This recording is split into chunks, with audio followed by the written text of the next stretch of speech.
Try this with your sausages. Sausages will never be the same again. A big thanks to Napoleon Grills for sponsoring this episode. These are beautiful pork sausages from my own homegrown pigs. I'm gonna take them out of the package, take their casing off, so we're left with the stuffing of the sausage. And then the second part is coming. We're gonna use some sandwiches.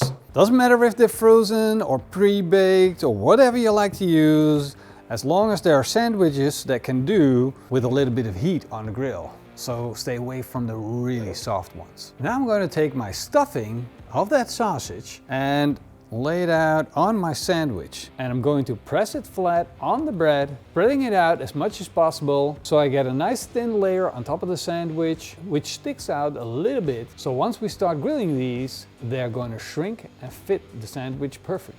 Now, of course, I'm going to do all of them because I am hungry. So now it's time that we start firing up our favorite tool.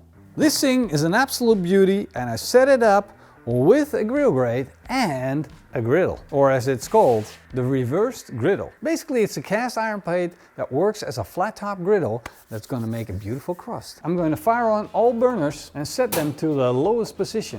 I'm going to give the grill 10 minutes to warm up while I do the rest of my prepping. While the barbecue is getting up to temperature, I'm going to take 5 yellow onions and I'm going to dice them up. Then I'm going to take 6 garlic cloves and slice them fine. I'm also going to slice up some spring onions. And here comes the big trick. I'm going to take this sandwich and put it straight on the grill. Did you think I was going to put it on the flat top grill? Yeah.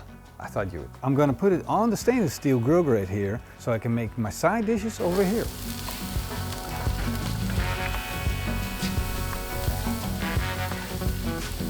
They've been going for about 10 minutes.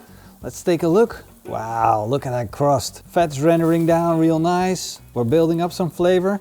This is ready to be flipped. I'm just going to check all of them to see how far along they are. And ooh, that one looks freaking delicious. Mag ribs on a sandwich. These ones are good to go. The rest I want to cook a little longer until they have a beautiful Maillard effect like this one.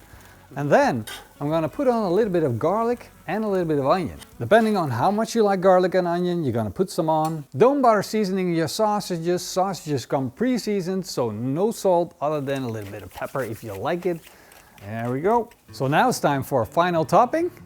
Pa-ta! Put on some cheese. If you're not, put on some cheese too. A little bit of spring onion on top.